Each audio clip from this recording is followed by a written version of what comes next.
Saudara-saudari yang terkasih dalam Tuhan, selamat sore berkah dalam. Bulan Mei di dalam gereja, khususnya gereja Katolik, akan diingat adanya suatu peristiwa penting, yaitu tanggal 13 Mei 39 tahun yang lalu, itu Paus Yohanes Paulus yang kedua itu ditembak oleh Mehmet Ali Akça, orang Turki. Ditembak dengan 4 peluru, yang 2 masuk ke perut, lalu yang 1 kena tangan kanan dan 1 kena tangan kiri. Apa yang istimewa dari peristiwa itu? Ketika Paus sadar sesudah menjalani masa kritis, ketika sadar, pertama yang diucapkan oleh Paus Yohanes Paulus kedua adalah dia mengampuni yang menembak. Dia mengampuni yang menembak. Itu yang pertama yang diucapkan. Yang kedua, setelah Paus Yohanes Paulus sehat, 2 tahun kemudian sudah sehat betul, yang dikunjungi pertama adalah Mehmet Ali Akça di penjara.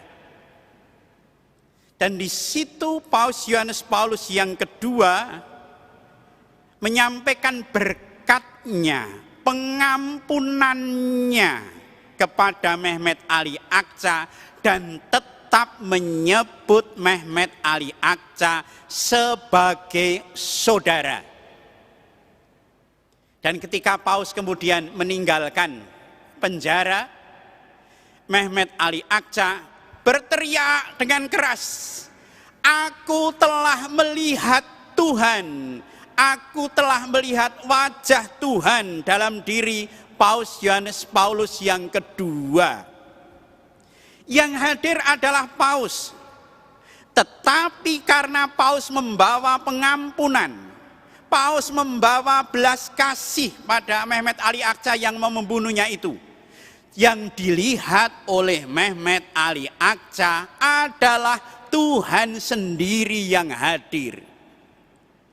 Dan inilah keprihatinan dunia saat ini. Dunia saat ini adalah dunia yang kehilangan wajah Allah. Dunia itulah kehilangan wajah Allah. Kalau mau dirunut rentetan bulan Mei itu, tanggal 13 Mei juga tanggal terjadinya kerusuhan di Indonesia ini.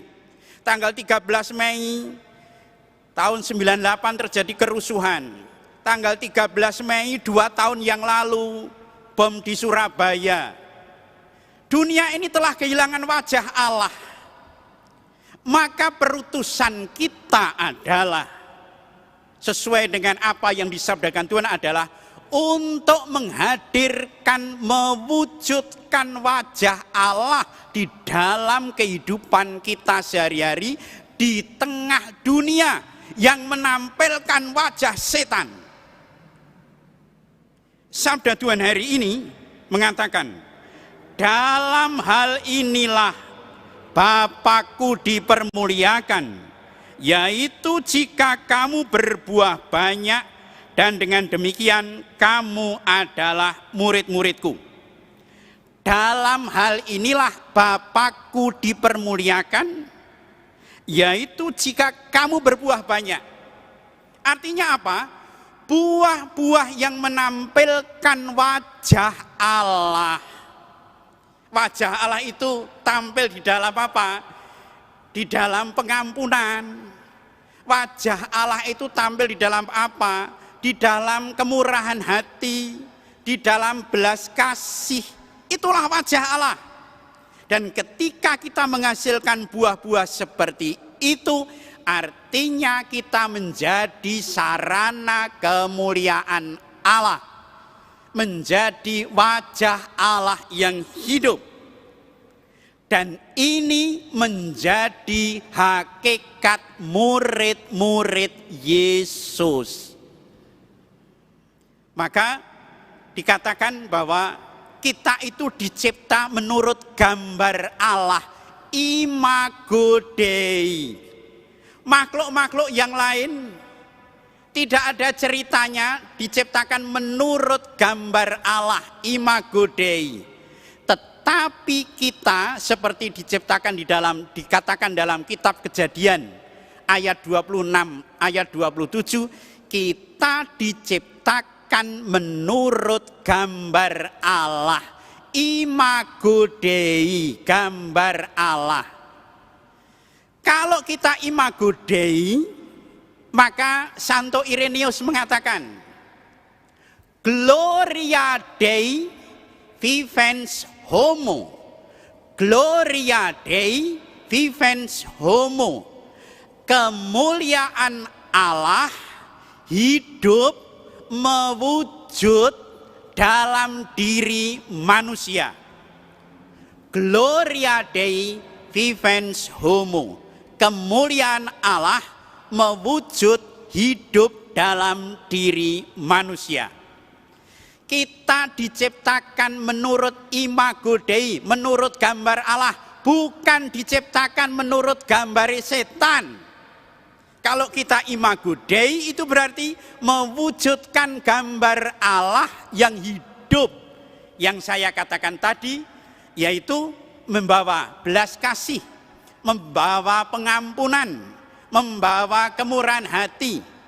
Sedangkan kalau kita mewujudkan gambar setan, ya yang merusak, yang dengki, yang membenci, maka tanda-tanda murid Kristus ditunjukkan, yaitu kalau berbuah banyak menjadi imago Dei.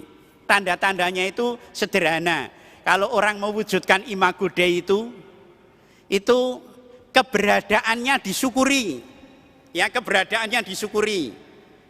Kalau Romo di paroki itu mewujudkan gambar Allah, imago Dei, nah, ya disyukuri umatnya. Nek mau pindah itu digondeli. Romo jangan pindah toh, Romo jangan pindah. Itu Romone imago Dei. Atau sering saya sebutkan nyanyiannya God Bless itu ya. Nek Romone mau pindah karena Romone apik, imago Dei, lalu umatnya mengatakan, lebih baik di sini, rumah kita sendiri. Itu Romone imago Dei. Ini Romone gambari setan. Mungkin ketika mau pindah, umatnya yo nyanyi sing apik, nyanyian Natal. Gembala pergilah cepat-cepat, mungkin nyanyinya itu. Kalau dia gambari setan, nyanyiannya apik ning jane nggo ngusir. Anda imago Dei di rumah Anda atau tidak, atau imagone setan. Nek imago Dei, keberadaan Anda disyukuri.